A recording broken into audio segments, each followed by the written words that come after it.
Bonjour, bonjour mes bien-aimés, shalom et bienvenue à la vie abondante. Nous sommes l'église évangélique La Vie Abondante, un ministère chrétien dont la vision est de vous aider à faire de la vie abondante promise par notre Seigneur Jésus-Christ dans le livre de Jean chapitre 10, verset 10, une réalité quotidienne. Moi, c'est votre frère serviteur Freddy Matoko.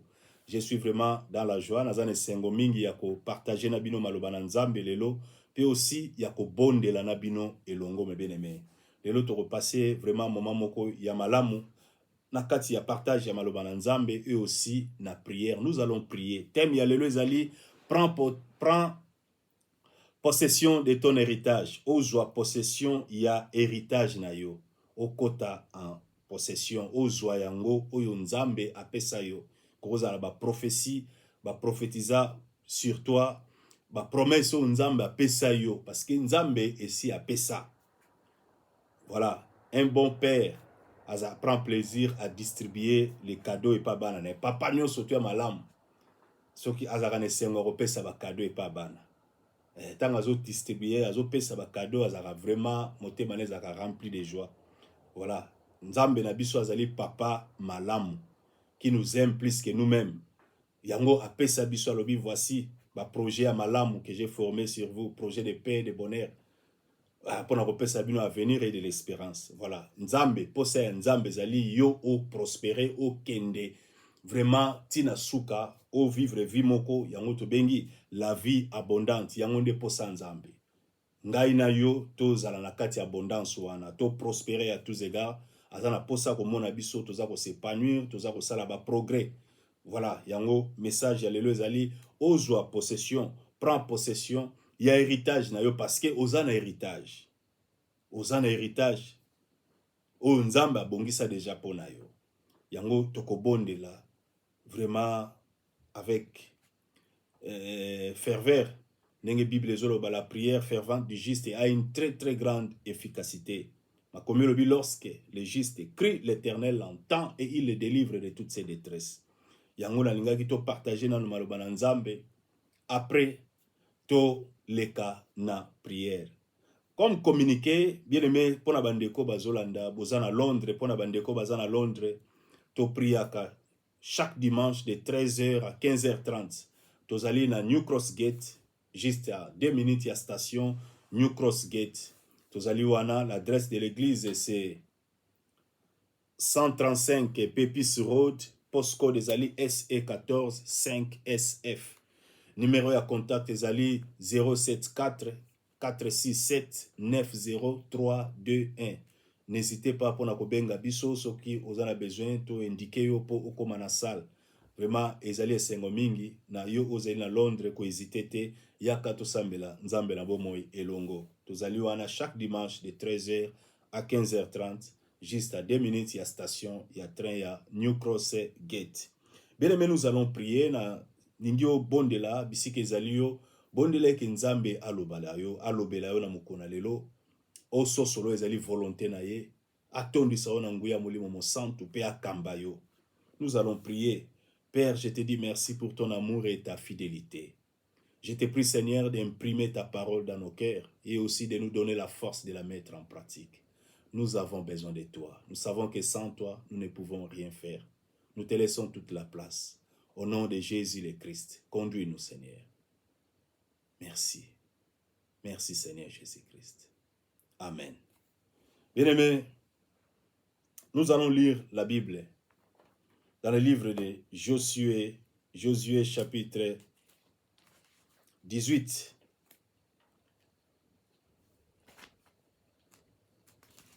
Totanga maloba na Nzambe na Josué chapitre 18, verset 1 à 3. Bible lobi, toute l'assemblée des enfants d'Israël s'est réunie à Silo et ils y placèrent la tente d'assignation. Les pays étaient soumis devant eux. Il restait 7 tribus des enfants d'Israël qui n'avaient pas encore reçu leur héritage.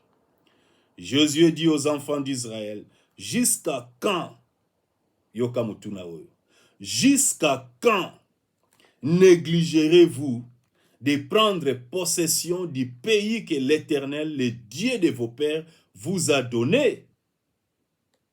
Wow.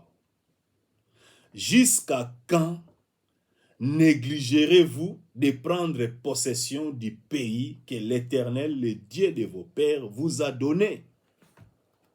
Bien-aimé, bana Israël, ndenge bautaki na boumbu en Égypte, ndenge Moïse atambwisaki bango. Moïse, ce totangi na Deutéronome, na lingio tanga Deutéronome chapitre 31, verset 1 à 8, et qui édifie le sous makasi pour comprendre le message à l'élo. Moïse a commencé na souka, âgé plus de 120 ans, a commencé affaibli, a si Josué, voilà, ngana zokende. Pe nzambe sa ebisa ngana ko traverser Jourdain te, mais yonde mutu nzamba poni. Pe nzamba lobi ye moko ko marcher devant bino. Josué, fortifie-toi et prends courage. L'Éternel est avec toi et il marchera lui-même devant vous. C'est toi qui conduiras ces peuples dans les pays que Nzambe agira qui a payé Sabino en possession. En fait, Dieu a fait alliance avec Abraham. Surtout dans Genèse chapitre 12, 13, 14, 15, 18. Nzambe a fait alliance avec Abraham et a payé Cana. Alors, moment tant que kokaki, il fallait que Josué, Moïse a tambisi bango, ba remporter ba bataille. Et comme il y a un moment où Moïse fait que Josué faut prendre relève à continuer comme ma peuple. Alors, babande toujours qu'on marche dans Nzambe, puis bande qu'on remporter ba bataille, ba victoire. Alors, ndenge si bazwa qui déjà possession, il y a Cana. Alors, nangambu ya l'autre côté à Jourdain, na est, bazwa qui déjà pe ba territoire. Alors, pays Bible ne totangi awana, les pays. Dans verset 1, toute l'assemblée d'Israël s'est réunie à Silo et ils y placèrent la tente d'assignation. Les pays étaient soumis devant eux. Donc, pays, Nzambe Sialobi, je vous le donne. Nzambe Alobi na pesibino pays o yabino. Bozwa possession.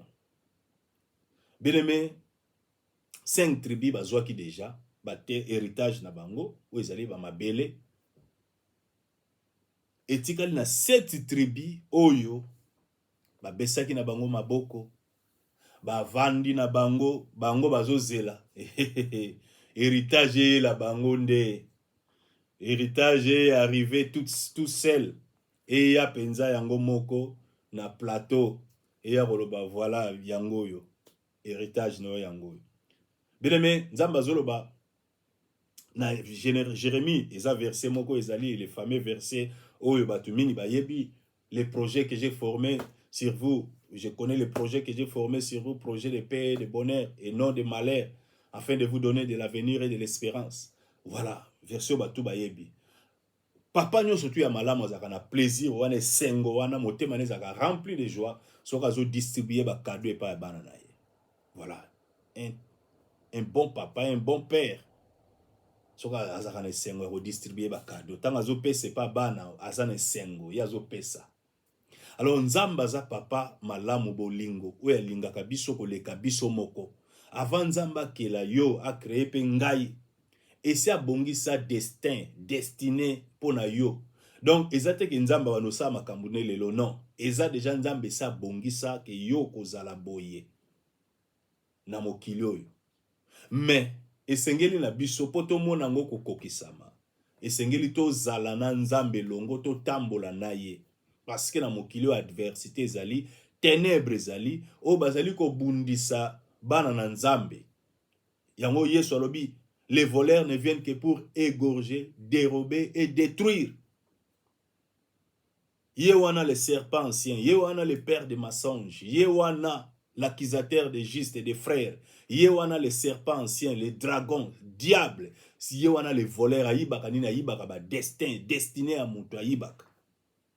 Akoyiba okimia yibi esengo, koyiba mariage, koyiba misala, koyiba mbongo, koyiba kimia. Musala ne ali ko saboter, ko détruire. Batubele bazo kufa ba mort prématurée. Batubele bazo kufa bazo accomplir ba destinée na bango te.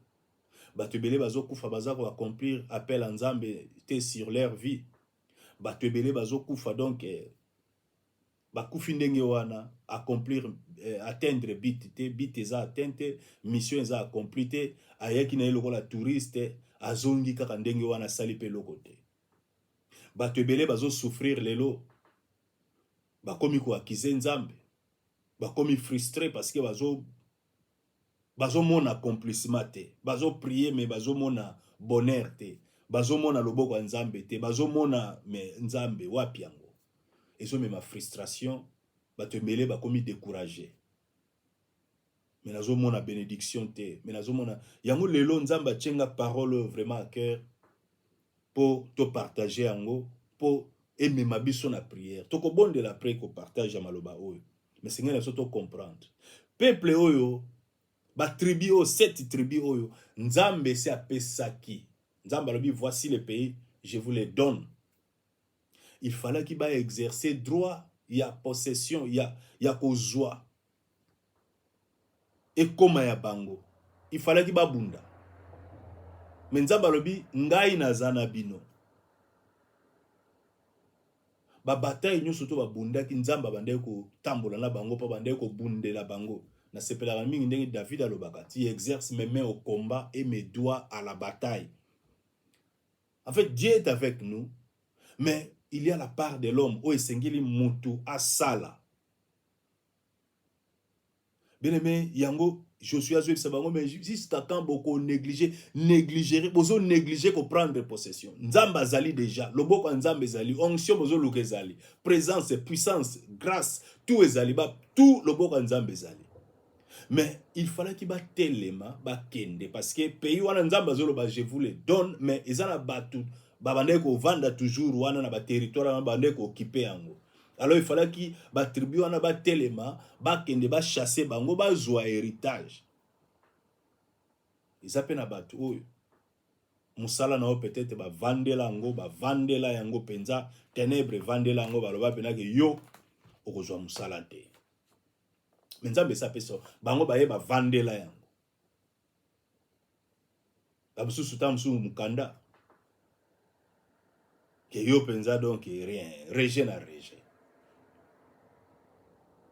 Bamsu koza libala que moi attends sous famille mobimba kuna jamais libala donc jamais tam sous basi kitoko mibali kitoko mais jamais bamsu se koza la finance bamsu donc ezana makambu ebele ba vendre ndenge moko nzamba lobi je te donne voici je te donne ce pays na pesi au territoire voilà ton héritage yango mais héritage yango bato ba vendre na kati kuna.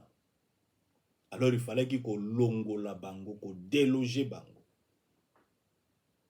Nzamba lobi ngambo ko na ko sala opération na zana bino. Mais bango esprit wana ya guerre et longwa ki kati na bango, esprit wana donc négligence moko tu ne peux pas imaginer, ba vanda na bango, esprit ya combat, ba bosana, ba donc pona bango donc makamau te tali bango ko tuté. Ezana batu pe ndenge yana ba chrétien bongo pe bazali lelo. Bien aimé, promesse ya nzambe ezali réel. Nzambe asala biso ba promesse ebele. Mais kozwa possession, pour kota na possession parce que tant que lobaka bénédiction eza spirituel. Mais pour se matérialiser comme aboyo simba yango. O simba libalo, o simbi boye, o simba musala, o simbi finance, stabilité wana conjugale, et bonheur wana o ke kimi ezali la paix qui surpasse toute intelligence. Tout wana, bien aimé, il faut tellement. Yango yeso lobaki depuis le temps de Jean-Baptiste jusqu'à présent, le royaume de Dieu est forcé. Ce sont les violents qui s'en emparent. Les royaumes, c'est les reines de Dieu. C'est le gouvernement de Dieu. Bon Nzambe, gloire à Nzambe. Bien-aimé, ezali kambo ya kozelate, promesse, héritage yo, il faut zwango. Il faut employer la force. Violence. Violence spirituelle. Pas physique, il y a aucun de... Non, c'est violence spirituelle. Et le relaxo telema. Diligence, résilience, ferveur, hardiesse, ardeur, un zèle ardent, au télémi, courage, audace, au télémi, ténacité, yondo, télémi, détermination, wana, yangonde. Tokotanga passage moko, apôtre Paul azoye bisabande kwa hébreu, azoye laksabango ndenge nini ba héritaka promesse. Hébreux chapitre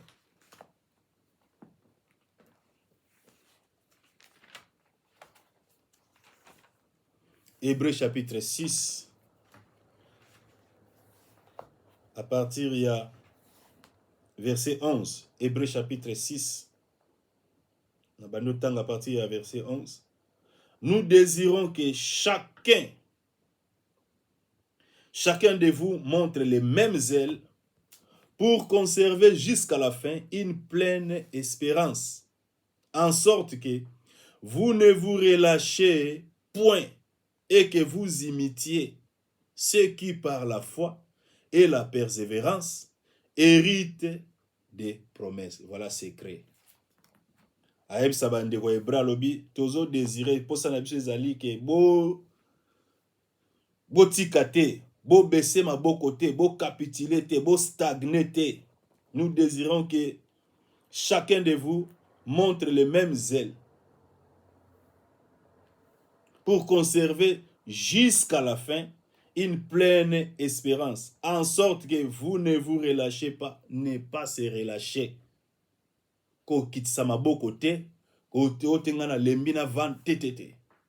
Il faut toujours à côté les mains. Ou manifester les mêmes ailes. Alobi mêmes ailes. Au monitant au jour où yambaka Yesu. Pour ça wana esengo wana enthousiasme ono zalaki nango. Zèle wana zalaki nango tango yamba Yesu. Et loko zèle wana fait zalaka toujours ndengona. Ou conserver les mêmes ailes. Enthousiasme, désir ardent wana, sainte colère wana donc pour ça wana ya makambo nzambe. Il faut conserver jusqu'à la fin pour garder une pleine espérance, en sorte que on se relâche te, pe o imiter, ba o banane, ko imiter banane, ceux qui par la foi et la persévérance ba héritaka, ba promesse nzambe.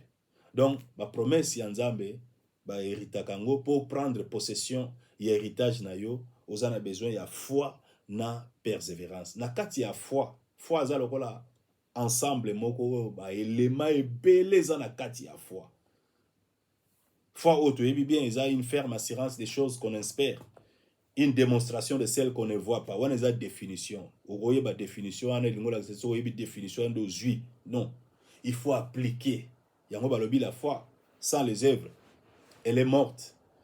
Na kati ya foi, courage azana kati, détermination azana kati, ténacité azana kati, obéissance azana kati, patience azana kati. Donc zèle azana kati, bango tu wana bazana kati ya kati na kati ya foi. Mutu azana foi azaka bouillant, ozondima. Attitude à malamu ezana kati ya foi. Il faut en une très bonne attitude. Il faut en patience. Il faut yeba ozana diligence wana. Ténacité, ferveur, hardiesse, résilience, bango nyonso bavandi na kati ya foi. Parce que yo yebi ke eloko nzamba lobi ezali pona nga, nzamba lobi sa pesi ngai, ngai na komona ngo kokokisama. Parce que c'est Dieu qui a parlé, nzamba kosaka te. Bien-aimé, nzamba lobi eke Yesu lobi na ye po ba brebis o ezali yo na nga biso batoto ndimeli etozo a vie pe tozala na kati ya abondance. La vie abondante ezali, donc c'est eza paquet, c'est ça les salis. Na kati ya sali nyonso ezali na kati. Bonne santé, kimia, la joie indescriptible, pleine de gloire, la paix qui surpasse toute intelligence, la sagesse infiniment variée toza na kati nango. Kimia esengo, courage, force, puissance. Yo il faut dominer. Alobi asali na asali biso ba roi pe ba sacrificateur pona nzambe papa. Donc roi za muto a dominaka renyaka. Il faut régner, il faut dominer, il faut prospérer, il faut kende liboso parce que na mokili to ya a lokola ba touriste te to ya a pour na mission. To ya lobi identité na biso to zali celle de la terre et lumière du monde. Il faut to pe sa saveur, il faut répandre saveur wana ya Christ. Il faut briller, il faut réussir. Bisiko zali, il faut ça la différence, vie wana excellence. Il faut prospérer à tous égards. Donc, nyonso il faut zali à yo partage, c'est ça la vie abondante. Yangonde héritage na yo. Yango Bible nous avons tout pleinement en Christ Jésus. Mais ezana lelo na yebite ezana mouvement moko ekoti na kata christianisme on go benga intrusion Il y a forme moko ya makambo moko ekoti. Oye eza ko endormir, eza ko lalisa bato. Et comme ici ba chrétien vraiment ba paresseux, ba chrétien ba komi vraiment na ebité assoupissement donc apesantissement na bengango somme ya cécité na zo ebate ba chrétien donc ba zo ebate qu'il faut ko telema, il faut au telema. Eloko moko ya ikota na christianisme donc ekoma makamutu netike yaka il faut ba imposer au liboko, il faut ba imposer au liboko, il faut ba imposer au liboko, donc il faut ba imposer soit il faut zo mafuta, soit photo ya pasteur, soit eloko boye yango nde. Bien aimé, distraction na distraction, imposition des mesa bibliques, mais faut salama avec inspiration du Saint-Esprit. Et nous sommes tous à la paix régler une imposition de main. L'imposition de main est sa finalité. L'imposition de main ne peut pas tout régler. Il s'agit ici du Kambouyako Telema, au manifester violence, au appliquer force, au Telema, pour joie, au y a persévérance, na diligence, na hardiesse, au Telemi, na zèle, na ardent, il faut Telema. Et ça photo à pasteur, ça m'a foutate. Il faut tellement renouveler ou changer. Il faut l'être esprit à guerre. Esprit à guerre. Ce sont les violents qui s'emparent des promesses de Dieu. Qui s'emparent. Il y a ma kambanzambe. Il y a ma héritage. Il y a ma promesse. Les royaumes. C'est ça la vie de l'esprit. La vie de l'esprit, il faut la mouto au télémi. Mouto ebi que non, il faut oyer ba ari à combat. Non. Musala nzambe go mesani sabana te non surtout imposition de main imposition de batu ba yebi go sambela te siko soka azate soki pasteur akufi lelo lokola yo yebi ara combattre l'action ara ya combattre à l'action ndenge ni te ko chama bolongo à l'action te ki confiance wana nzamba za nzambe na biso so ngana za musala nzambe nzamba pesi ministère pour na perfectionnement ya ba saint en vue de l'œuvre du ministère. Pour que nous parvenons tous à l'unité de la foi, tout comme on a mesure, en fait, nous avons pesi biso ba sali nzambe, ba prophète, ba évangéliste, ba pasteur, ba docteur. Pour na perfectionnement, il y a sa foi école. Donc yope lobby, okoma lokola nga. Mais non, et loko ezate, il faut batuka yaka ndena chawa maboko, yaka no offrande du soir, yaka no yango wana oko tourner à rond, oko tourner à rond, oko tourner à rond, oko tourner à rond. Parce que yebi ara combattre o yebi ndenge nini na ko kende te o zwa o ya yo par force o eza prière il faut batali savoir que lorsque le juste crie yo zape juste donc ngape so na bondeli nzamba oui yo pe soko bondeli nzamba ko yoka soko tchema bolongo tomboli maboko likolo motema no egangi oza ko soupirer après nzambe na bomoi akoyoko pa ko intervenir. C'est alors que yo po okoma na expérience yo personnel na nzambe o ya yo. Yango nzamba lingi. Yo comme une expérience personnelle, yo na nzambo comprendre que jour où na belela kai pona likambo bo nzamba salaki. Donc lelo peso na belele nzamba akoyoka akosala. Pe ozoko la confiance ezo bakisama. O joie et au kota possession, au prendre possession et héritage na yo. Biloko musuba vandeli yo. Oui, musala nzamba go bonde la pona yo. Akusa associé parce que bonde la pona likambo boy musala nzama zo bona yo pe fo bonde la pe la prière n'est pas une finalité ezana makambo yo fo sala après wana telema so ezama kama musala na bondeli banda kuluka musala mamsusu makama bana oui mabota na kozwa nazo prier oza ko prier bana nzambe ba lembi batumi bakomi ya kolala. Nous sommes pasteur ngaya, pasteur, bamsusu kuluka prophète. Et ça m'a bêté, mais c'est comme le mode de vie. Yo moko oyebi ko buka mabolongo te, mais okozwa possession te jamais. Il faut téléma, diligence wana, ferveur wana, il faut téléma, tu pries avec ferveur, ozo bondela.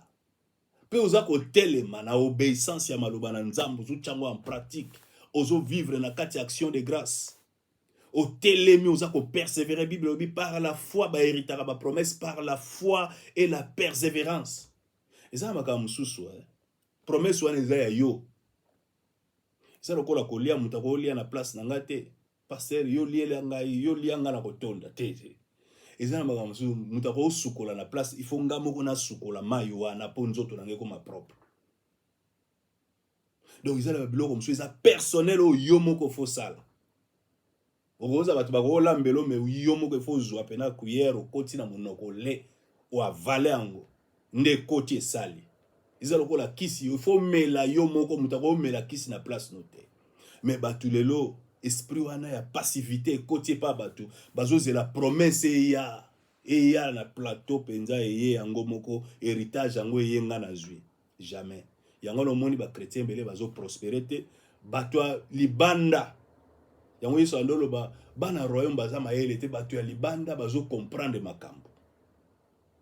Batu ya libanda ku balobaka la vie appartient au courageux.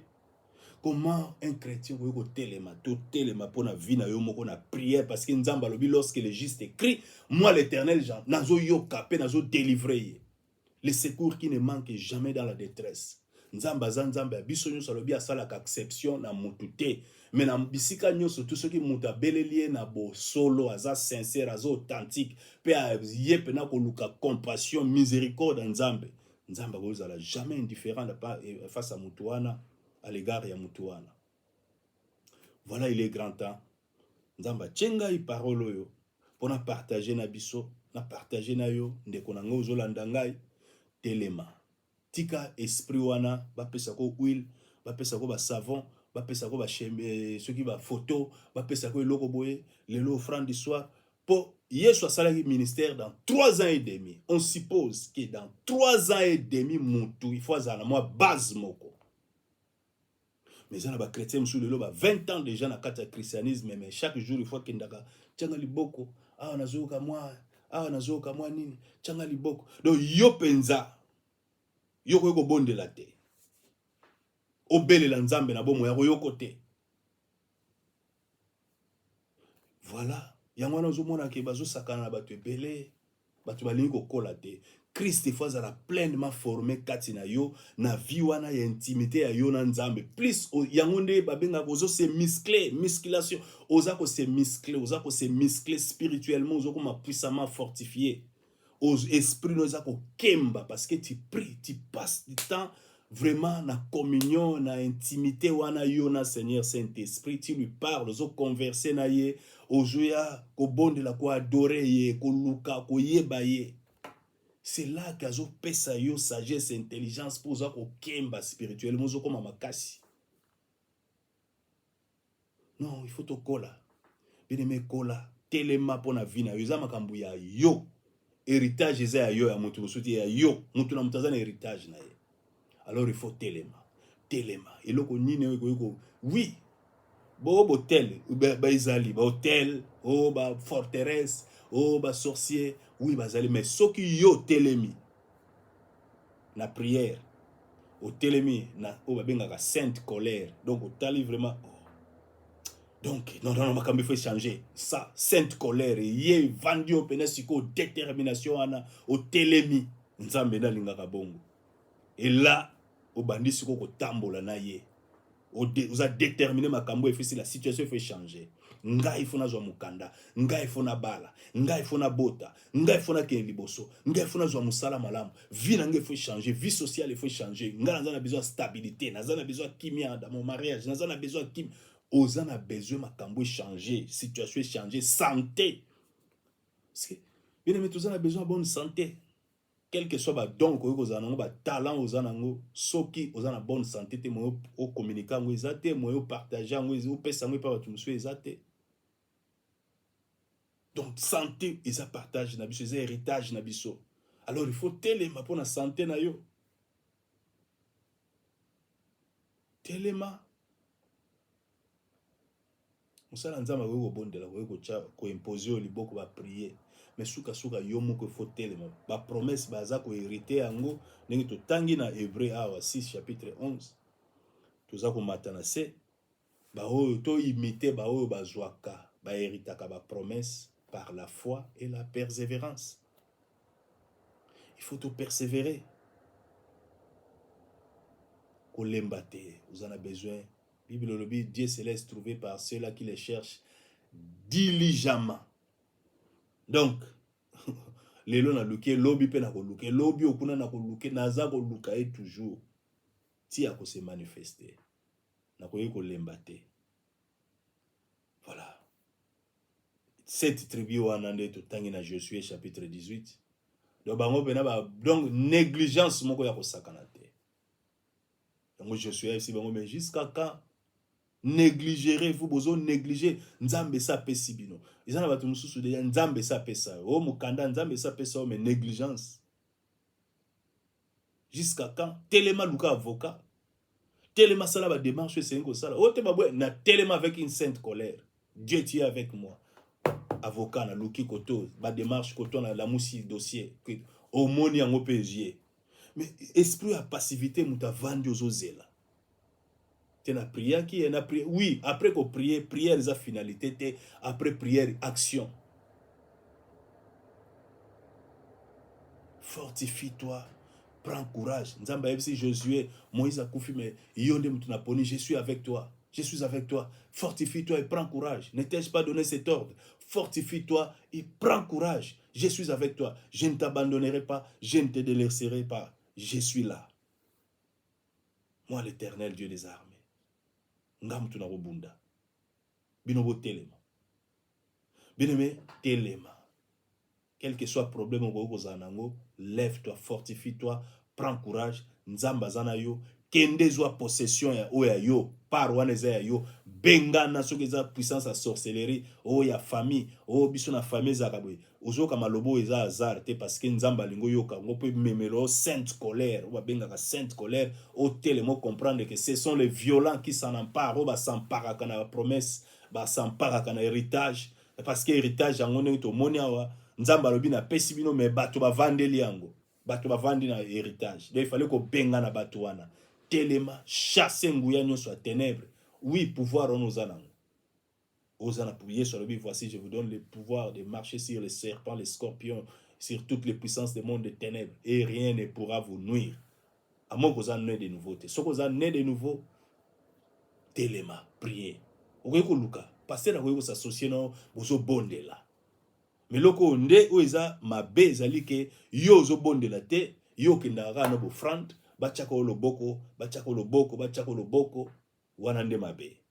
Mais pasteur akoyeko ko bonde la pasteur naza na problème boye prie pour moi yo pe oza ko prier parce que lobi pasteur akoyeko kufa prophète akoyeko pe azali soute siko ko suka ndenge ni balaksio ara combattre balaksio nenga ko chama bolongo na sete balaksio nenga ko lukelongi na nzambe te. Il y a qu'au gêner, qu'au prier, qu'au téléma, qu'au persévérer.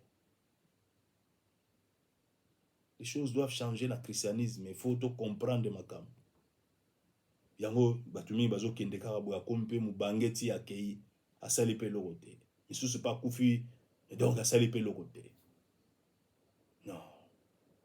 Rachetons le temps car les jours sont mauvais. Il est grand temps, tout téléma, joie héritage na yo nzambe sa pambola yo. Donc à moins que vous ayez la Saint-Esprit parce que Bible nous avons tout pleinement en lui, l'infinie grandeur de sa richesse se manifestant avec efficacité par la vertu de sa force ou à déployer qui na katia Christ et zakati na biso puissance wana, force wana, sagesse wana. En fait le Saint-Esprit en toi azopesa yo nyonso les idées géniales ozana ba idée moko ko tala pe boy ah soko ozo o komi en communion na ba idée ko pesa yo yo moko po bandi osali ba idée wana so chango en pratique au moni batu bakamwe esprit wana ya inventivité ya ingéniosité tout wana ya ko sala makambo nzambe mutalobi nazo vanda kati na yo nazo tambola na yo. Alors activer présence ya nzambe kota kati na ye misopa kati na ye lukelongi na ye telema remporter ma victoire. Remporter ma victoire. Yango Bible lobi. Christ en nous, l'espérance de la gloire. Avec lui, nous marchons de gloire en gloire, de victoire en victoire, de progrès en progrès. Donc, ce qu'on réussir dans la vie, qu'on blâme na yo nzambe te, tikano ba discours ote vraiment ye nzamba ngo azomona passion ote. Non non non non. Nzamba mona ka foi. Nzamba azomona passion, nzamba mona ka foi. Yango ba bi sans la foi il est impossible ya kozala agréable pa ina nzambe. Nzamba azomona passion mazozela yo manifester foi. Nzamba azozela yo manifester ferme assurance wana ya kotombola maboko ya koyepa ina ye nkolo lobinini. Je suis avec toi.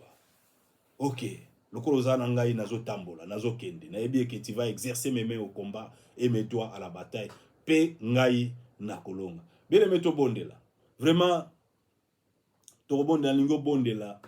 Telema, prier.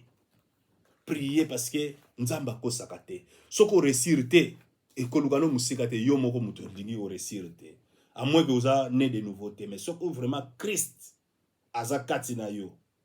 Jésus le Christ wa kufaki asekwa ki wazana bomoya yeko vanda kati na biso par son Esprit Saint, le glorieux Saint-Esprit, Paraclétos, Paraclé, o yazali kati na biso, notre intercesseur. Yo resirte kolugano musu ko tika no iza ba mi o banani bandeko o te ba les plus grands sociétés non bango te po minde yondo telemite yondo yebindenge ni na kotambola na yete po kendo zwa. Dieu m'a tout donné. Il m'a tout donné, car il est fidèle. Dieu m'a tout donné. Il m'a tout donné, car il est amour. C'est que sa bouche a dit, ma foi l'accomplit. C'est que sa bouche a dit, ma foi l'accomplit. Bien aimé, c'est un profond soupir, c'est un cri du cœur, déclaration yakondima. Déclaration, c'est un décret. Donc, nous avons décrété, nous avons proclamé, nous avons publié, c'est une sainte colère. Donc, ezali déclaration, manifestation à foi. Donc, nous avons yemba, na sainte colère. Dieu m'a tout donné. Oui, apesa onions. Il m'a tout donné, car il est amour. Un bon père, azora plaisir au kababa. Tant azo kabila bana, papa ou azo sepela. Yozo, un bon père prend plaisir à distribuer des cadeaux. Azo pese pas bana, azo sepela. Ndenge nzamba zaka. Donc tango amoni opi nous jouer loko wana ozo zela. Pendant combien? Yomoko yebi 15 ans, 20 ans. Donc tango ozo mposa nzambe za yo zwango. Peut-être tant on est leke belé. Jusqu'à quand? Donc, il fallait que vous là déjà négligerez-vous, négligence et l'équipe, c'est ça ignorance, négligence, kaka passivité, aux autres non. Dieu m'a tout donné, il m'a tout donné, car il est amour. C'est que sa bouche a dit, ma foi l'accomplit. C'est que sa bouche a dit, ma foi l'accomplit. C'est que sa bouche a dit, ma foi l'accomplit. C'est que sa bouche a dit, ma foi l'accomplit. Oh, Dieu m'a tout donné. Il m'a tout donné, car il est amour. Dieu m'a tout donné. Oh, il m'a tout donné, car il est fidèle. C'est que sa bouche a dit, ma foi l'accomplit. Bien aimé, c'est une sainte colère. C'est un profond soupir. Soupir, déclaration à Moutoumoko. Non. Donc Dieu m'a tout donné. Donc Ganazo Zélanine.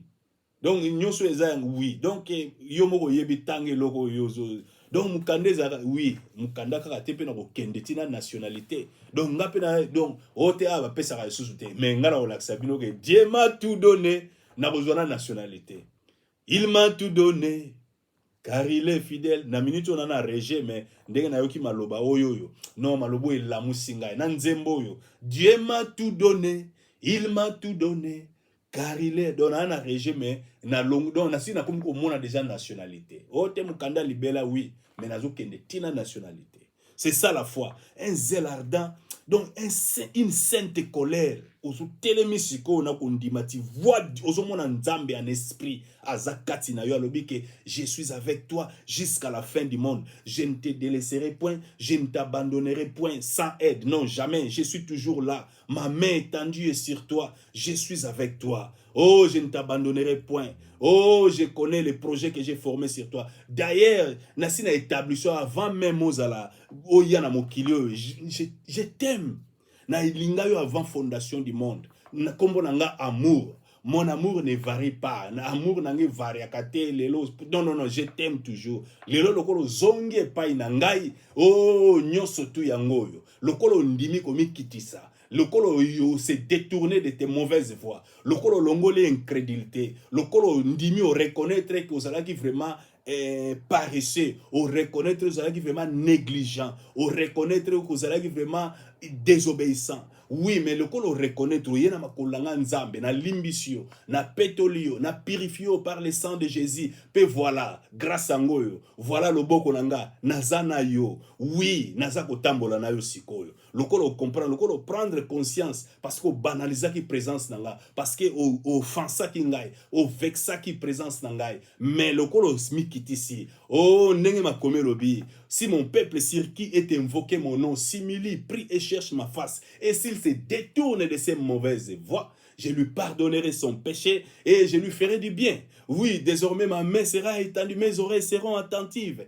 Oui, na prière sera mina endroit wana. Prière na onga nzambe na yoki yango pe na pamboli yo. Oui, pour ça nangeza yo réussir. Pour ça nangeza yo kende liboso o accomplir destinée na yo parce que projet malamu ici na bongisa po na yo. Pour ça nangeza li ko mona bana nanga ba réussir ba kende liboso. Voilà la grâce de Dieu. Lokola yo telemi, reçois cette grâce. Reçois la grâce de Dieu. L'esprit est là, il te soutient, il te fortifie, il te relève. Yele lo azali ko raviver, azali ko revigorer, ko rekenke yo, ko peso makasi ko telemisa yo, ko restaurer. Il fallait que yo propulser yo, catapulter yo, mema yo vraiment au cœur. Il y a la vie abondante. Bisiko ya linginde ozala. Parce que l'obi venez à moi vous tous qui êtes chargés, fatigués, je vous donnerai du repos. Le repos, l'héritage, c'est le repos. Au kotakati na repos, péré na dimension wana. Reçois cette grâce au nom de Jésus-Christ. Oh rabaraka ile seke ya rabaraka ile sekendere bereska babaraka ile yakashanda. Kora baraka ile sekere yakashanda kabaroko ile sekere yakashindebe. Telema siko yomoko prier, prie maintenant pour ta vie, banda ko déclarer, banda ko bela makila na Yesu Kristo, banda ko bela le feu du Saint-Esprit, banda ko kata ko buka ko déloger, bato yomoko kotsaki na kati ndako. Bato c'est-à-dire na kati na vie na yo, banda ko bimisa bango, banda ko yebisa bango yo ekobo, yo milangwa, yo eloko boye, yo akinde ko ronger, c'est la fin maintenant, bobi mabino moko déjà, on azo bimisa bino na moto, bato tu okotse na kati ndako, na kati ba faire, na kati biloko tout, vie wana compromission, mi kotse ki na bo salité na banda ko kata biloko wana décision yo zi banda ko chasser ko bimisa puissance nyon surtout ya mabe ya ténèbres, esprit ya sorcellerie, envoûtement, banda ko bela moto, banda ko bela le sang, le feu contre esprit wana ya négligence, esprit wana ya soupissement, esprit wana ya cécité, sommeil spirituel, absurdité spirituelle, négligence, esprit ya paresse, indolence, mollesse, nonchalance, esprit wana vraiment ya torti, ya ko tchali kolomoko, bando tchali kolomoko wana po baksami balo vandika kozo zela. Non non non. Ngai na za ko telema mena bela le fait du Saint-Esprit déclarer que yo telemi yo ke liboso, le bonheur et la grâce de Dieu t'accompagneront tous les jours de ta vie et tu habiteras dans la maison de l'Éternel jusqu'à la fin de tes jours. Yo za béni ou accomplir destiné na yo appel en Nzambe sur ta vie ou accomplir ango au skei de gloire en gloire, de progrès en progrès, de victoire en victoire avec le Saint-Esprit, le glorieux Saint-Esprit à sungio. Bela le feu, le sang ko bukanguya no sur la sorcellerie, nyon surtout ba limitation, ba restriction, oh tout ba chaki o yako le kaisiko te non non yako ozo diplôme te non yako ke na niveau boete ne betide yako ozo musalo te yako simba monta o te yako ozo libala ya catégorie malamu te ye fois zaraka boye fasuka awa yako okende na dimension banda ko kata banda ko kweisango na moto le feu du Saint-Esprit détruit nguya no so ba annuler ba parole no so tu ya malédiction za la prononcer contre yo oh no so tu ya libe imprécation ba mauvaise mauvais sort ezala lancé contre ta vie, abattre yango. Oko abattre yango par le sang de Jésus. Oko abattre yango par le feu du Saint-Esprit. Na kombo na Yesu Christo. Au nom de Jésus. Oh, yo déclaré, banzela nous a kufungwama. Na kombo na Yesu Christo. O pambolami. O zui o ezali ya yo. So que ça séjour, o zui. So que ça libala, o zui. So que ça li musala, yo zui musala ya malunga. Au nom de Jésus-Christ. Peu au salaire koleka parce que Nzambe na biso asalaka infiniment abondamment au-delà de ce que nous demandons ou pensons, asalaka toujours au-delà de toute attente et espérance, au-delà de toute imagination parce qu'azali Nzambe, le Père responsable, oh azoka biso en charge. Oui, le bon berger, oh déclarer yo pambola aussi musala malamu, vie na eza béni, proclamer stabilité, ouais spirituelle, stabilité conjugale, la katanda ko foyer na yo proclamer la paix, proclamer kimia, proclamer la paix, proclamer kimia, pambola bana na yo proclamer victoire, bana ba pambola mbakeli boso, oh ba limitation so brisé ango. Oh rika shakara baraka yele skende yakaba. Jésus est bon, il est Seigneur. Dieu m'a tout donné. Il faut yemba, yemba nzembo. Il m'a, en fait, ezako yemba te. Nalingi, comme ça ngo soupir. Petit en faire un soupir. Salang, comme ça ngo soupir. Comme ça ngo, eza nzembo te. Nzembo, tango zo yemba ngo, nalingi mema katino sainte colère wana. Sainte colère wana ndenge tindo appliquer violence. Parce que la Bible lobby, depuis le temps de Jean-Baptiste jusqu'à présent, le royaume de Dieu est forcé. Ce sont les violents qui s'en emparent. Violence spirituelle, agressivité. D'autant que yemba boye, et même yo esprit on a violence spirituelle. Esprit on a agressivité spirituelle. Donc yo, o nzoto zo o te nazo ka posa obondi ate to obondi la. O te yango nande violence. O te me siko bazwa ka batwe na okotsa CV, ngane na osala différence. O te bo ngana bokende, ngana zo prospérer, Dieu est avec moi. Ozo kende, sainte colère wana yo faut kanga joie o yo soutien za yo. En fait, tout ce qui nous récupérer, joie ou ezali héritage na yo, kota na plein nzambe, kota joie. Au nom de Jésus, tozo yemba. Dieu m'a tout donné. Yemba penza isa soupir, isa nzembote. Il m'a tout donné, car il est amour. Dieu m'a tout donné. Et il m'a tout donné, car il est fidèle. C'est que sa bouche a dit, ma foi, kondimalanga ferme assurance, conviction, on a certitude, on a vendu mes deux pieds sur les rochers, on a vendu solidement fondé, enraciné en Christ, dans l'amour, on a vendu dans zone d'ima. Oh, qui me séparera de l'amour de Christ et Jésus, de Dieu en Jésus, non, jamais. Oh liwa non jamais nzamba zanangai boko pekisanga ete na zali na zondima nzamba kosaka to a lobby vie nange ke changer pe lobby nange ke zala kitoko na kosilisa vie nanga na sengo. Oh vaut mieux la fin d'une vie que son commencement ya ngone nazo kende we peu importe c'est salama que za mort enterré hier et c'est que mais lobby nde na Dieu m'a tout donné. Nous avons tout pleinement en Christ Jésus. Donc ngai naza condamné. Donc on naza condamné à réussir. Donc il faut na réussir, na réussir. Yango na zo yebisa bino, ma bele bozoyoka, ma pata bozoyoka, mai bozoyoka, ba nzete ba forêt bozoyoka. Bisika nyoso tout soi-disant, ce qui peut bomekaka, o te loko nanga objet songolo, o elamba, o mbongo, o eloko na sala o nini bisika o bosala ka ba incantation. Voici moto na bino yango. Au nom de Jésus, na libérer les faits, les sangs, na détruire ya nyoso wana na kombo na Jésus Christ. Dieu m'a tout donné. Il m'a tout donné. Car il est fidèle. Naza moto.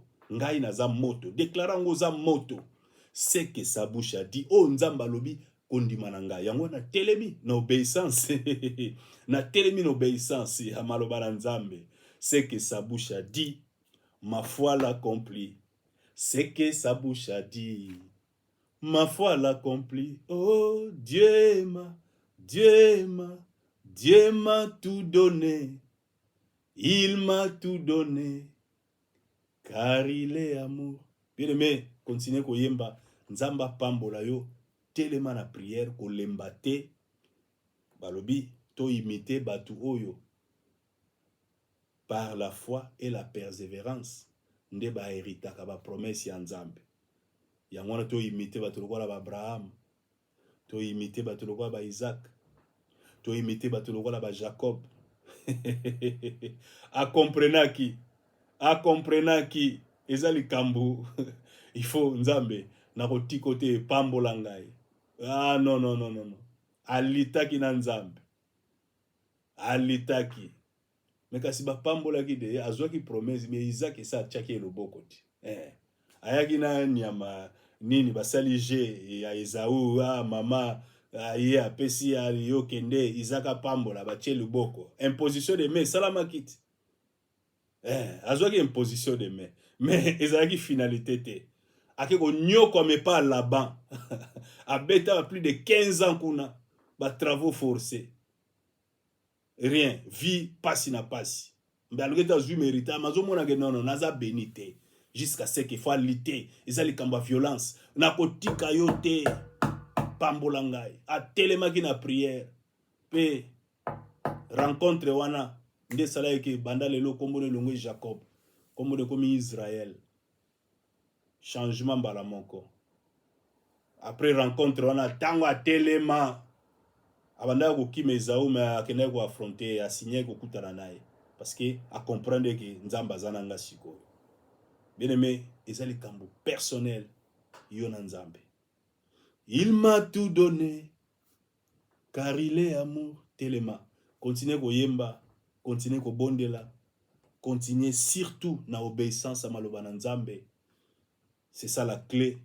Au nzamba lobi, pratiquer l'amour, vivre dans l'amour, vivre dans la crainte de Dieu, vivre dans la sanctification, téléma, diligence, ferveur wana, manifester un zèle ardent, manifester persévérance, patience, yeba ko patienter, yeba ko endurer, yeba ko persévérer, manifester ténacité, manifester résilience wana au télé au koya ki mona télémi lelo, résilience, ténacité, hardiesse wana, ferveur wana, téléma, diligence, kozo lembate, ozo continuer toujours.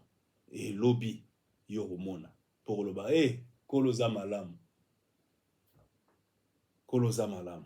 Ozu expérience personnelle, wana ya mutu, yo moko comprendre parce que yonde na nzambo ozu expérience, et bakso sou kondima. Et ça rende bongo. Que Dieu vous bénisse abondamment. Vraiment, ceux qui nzamba selo bolamu, ko garder vidéo yo mon côté, partagez avec tes amis et connaissances. Sungande comme razalango besoin. Et qui fortifier par côté téléma. C'est comme ça. Il faut tout téléma bisogno surtout. Que Dieu vous bénisse. Merci.